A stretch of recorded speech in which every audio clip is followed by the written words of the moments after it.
ताला जिन पर तेरा इनाम हुआ। ये जो लोग हैं ना, मगदूबी अलैहिम वलद्दालीन, एक गिरोह यहूदियों का है और एक ईसाइयों का है। कहा जा रहा है या अल्लाह ना यहूदियों के रास्ते पे चला और ना ईसाइयों के रास्ते पे चला, हमें तो अबू बकर सिद्दीक के रास्ते पे चला, हमें तो उमर फारूक के रास्ते पे चला, उस्मान गनी, मौला अली और जनाब अबू हुरैरा के रास्ते पे चला।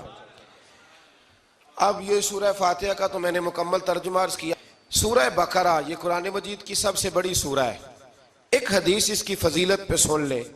नबी करीम अलैहिस्सलाम ने फरमाया जिस घर में सूरत बकरा पढ़ी जाए ना, फरमाया जिन क्या वहां से तो शैतान भी भाग जाता है। सूरह बकरा घरों में पढ़े, ये सबसे बड़ा तावीज़ है। अगर घर में जिन्नात हो, कोई आसेब हो, और ये वो वाला तावीज़ है जो मदीने वाले रसूल ने अता फरमाया है।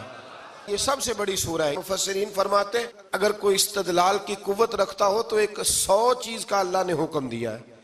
बल्कि इमाम आज़म फरमाते हैं 100 थोड़ी है, मेरी नजर से पढ़ो तो 1000 चीजों का हुक्म दिया है, 1000 से मना किया है, और 1000 किस्म की नसीहतें अल्लाह करीम ने सूरह बकरा के अंदर फरमाई है। इस सूरह मुबारका का जो पहला रुकू है ना, उसमें जो सबसे पहली आयत है वो है अलिफ लाम मीम। इनको कहते हैं हरूफे मुकत्तियात। पहला लफ्ज ही जब कोई कुरान मजीद का पढ़ता है ना, बहुत बड़ा आलिम फाजिल, बहुत बड़ा मुहद्दिस, तो उसे ये कहना पड़ता है कि मैं नहीं जानता, अल्लाह जानता है या अल्लाह का रसूल जानता है। अलिफ लाम मीम का माना हम नहीं जानते, अल्लाह जाने या अल्लाह का रसूल जाने, या जिसको वो दोनों बता दें वो जानता है, वरना ये अल्लाह और उसके रसूल का राज है।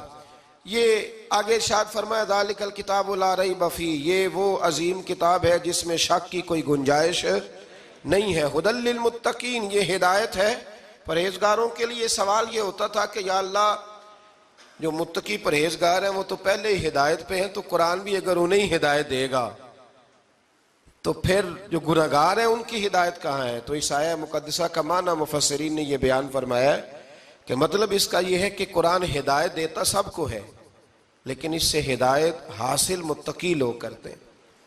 बारिश बरसती है ना सब जगहों पे, लेकिन अगर किसी ने फर्श कराया हो, टाइलें लगवाई हो, तो वहां फल फूल उग सकते हैं, सब्जा उग सकता है। उसके लिए जमीन का जरखेज होना शर्त है। कुरान मजीद सबको हिदायत देता है, लेकिन कुरान मजीद से हिदायत लेते वो है जिन्हें अल्लाह ने तकवे वाला दिल अता फरमाया है, डरने वाला दिल दिया। आगे जो आयात है ना 5, उनमें अल्लाह तबारक व तआला ने मुत्तकी लोगों की फजीलत बयान की है, निशानियां बयान की हैं कि वो कौन होते हैं। उनमें पहला इरशाद फरमाया कि मुत्तकी वो होता है जो गैब पे ईमान ले आता है, इस चक्कर में नहीं पड़ता कि आंखों से देखूंगा तो मानूंगा। और दूसरा फरमाया मुत्तकी वो होता है जो नमाज कायम करता है और अल्लाह के दिए हुए रिस्क से अल्लाह के रास्ते में खर्च करता है। और तीसरा फरमाया मुत्तकी वो होते हैं क्या महबूब जो कुरान हमने आप पे नाजिल किया उस पर भी ईमान लाते हैं, और जो आपसे पहले नाजिल किया गया उस पर भी ईमान लाते हैं, यानी तौरात को, ज़बूर को, इंजील को, इसको भी वो मानते हैं। और फिर अल्लाह करीम ने फरमाया उलाइका अला हुदम मिर रब्बिहिम व उलाइका हुमुल मुफलिहून। ये जो लोग हैं ना गैब पर ईमान लाने वाले, नमाज पढ़ने वाले, ज़कात देने वाले, पिछली किताबों को भी मानने वाले, नबियों को भी मानने वाले और रसूल पाक पर ईमान लाने वाले, फरमाया ये वो लोग हैं जो अल्लाह की तरफ से हिदायत पर हैं, और ये वो लोग हैं जो दुनिया में भी कामयाब हो जाएंगे और आखिरत में भी कामयाब हो जाएंगे। फिर आगे ना अल्लाह तबारक व तआला ने कुफार का जिक्र फरमाया है 3 आयात के अंदर। मोमिन के बाद दूसरा दर्जा किसका है जिक्र में? काफिर का। पहले बात हुई 5 आयात में मोमिनों की, अब 3 आयात में जिक्र किया गया पक्के काफिरों का। मोमिन वो होता है जुबान से भी अल्लाह और उसके रसूल को माने, उनकी लाई हुई चीजों को माने और दिल से भी तस्लीम करे। और काफिर वो होता है कि जो ना जुबान से मानता है और ना ही दिल से तस्लीम करता है। फिर अल्लाह तबारक व तआला ने 13 आयात के अंदर, 3 आयतों में काफिरों का जिक्र किया और 13 आयात के अंदर फिर मुनाफिकीन का जिक्र फरमाया है। मुनाफिक किसको कहते हैं?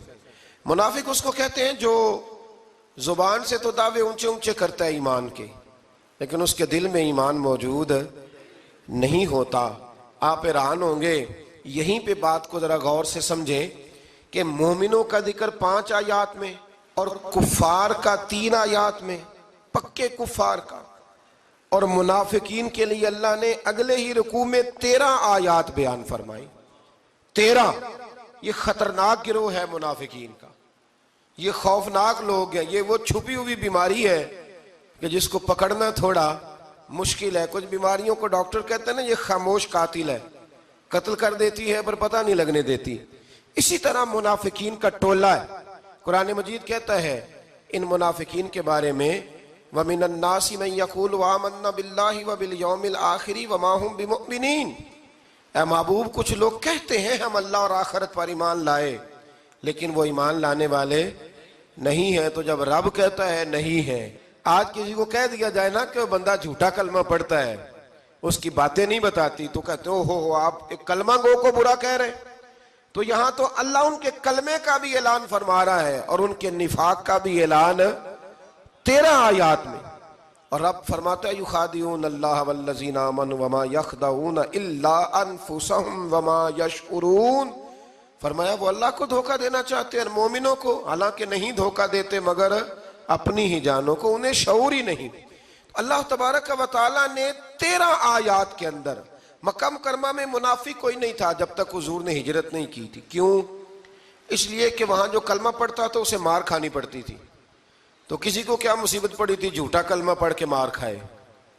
मदीने में जब इस्लामी हुकूमत कायम हो गई ना, तो कुछ लोगों ने इस्लामी हुकूमत से फायदा लेने के लिए झूठे मूठे कलमे पढ़ लिए, अंदर कुफर रखते थे, ऊपर से इजहारे इस्लाम करते थे। तो रब फरमाता है कि इनका ये ईमान काबिल कबूल नहीं है।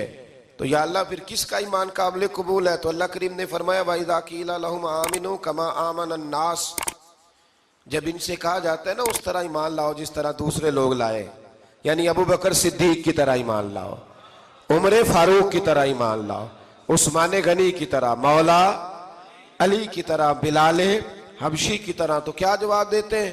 कालू अनुमिनु कमा आमन सुफहा, क्या इस तरह ईमान लाए जिस तरह ये बेवकूफ ईमान लाए? अला इन्नहुम हुमुस सुफहा, अल्लाह फरमाता है खबरदार बेशक वही बेवकूफ है, वलाकिन ला यअलमून, लेकिन उन्हें इसका इल्म नहीं है। वो कहा करते थे कि ये तो बेवकूफ है माज़अल्लाह। अबू बकर सिद्दीक ने सारा ही माल दे दिया नबी पाक को, उमर फारूक ने आधा दे दिया, मौला अली ने सारा कुछ हुजूर के नाम कर दिया, उस्मान जो कमाते मेहनत के साथ वो सारा वहां जाके पेश कर देते हैं, तो बेवकूफी है। आज भी कुछ लोग कहते हैं कलमा पढ़ना चाहिए सीधा सीधा। ये क्या बात हो गई, क्या बंदा मसीतड़ी हो जाए? कारोबार भी तो करना है ना, नमाज रोजा भी, तो बेवकूफी है।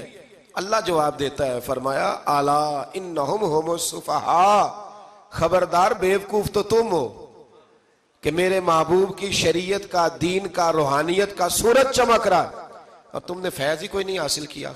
तो मेरे भाइयों, सहाबा का ईमान वो ईमान है, अहले बैत नबुव्वत का वो ईमान है कि अल्लाह को ईमान भी वो वाला पसंद है जो हुजूर के गुलामों जैसा ईमान हो।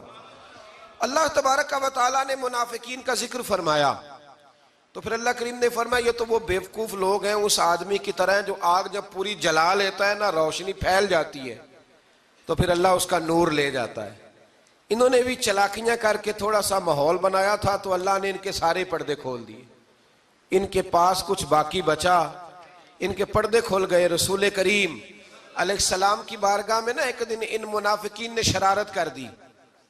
मुनाफिकीन ने शरारत क्या की? जब हुजूर सल्लल्लाहु अलैहि वसल्लम ने फरमाया ना पूछो जो पूछना है, तो इमाम राजी कहते हैं ये पीछे नमाजें पढ़ते थे, ये 313 थे हुजूर के पीछे। अगर मदीने में रह के मुनाफिक हो सकते हैं तो बाकी मुल्कों में भी तो हो ही सकते हैं ना जी। हुजूर के पीछे नमाजें पढ़ते थे, तो एक दिन कहने लगे नहीं ये कहते हैं जो मर्जी पूछो तो हम पीछे नमाजें पढ़ते हैं, हमारा इन्हें पता नहीं। जब ये इतराज किया ना हुजूर के इल्म पर, आप समझ लें कि हुजूर के इल्म पर इतराज करना तरीका किसका है? तरीका किसका है हुजूर के इल्म मुबारक पर इतराज करना? कहने लगे पीछे नमाजें पढ़ते, इन्हें पता ही नहीं। जब ये कहा तो अल्लाह के रसूल ने ना, जुमे वाला दिन था, हुजूर ने फरमाया मेरे इल्म पर एतराज करते हो? 70 बंदे नाम लेकर और वल्दियतें लेकर बल्कि बहुत सारे ऐसे थे जिन्हें कन्फर्म हो गया कि वल्दियत असल में है क्या, उन्हें तय हो गया।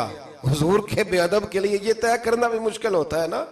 तय हो गया कि वल्दियत है क्या। 70 बंदे नाम लेके हुजूर ने मस्जिद नबी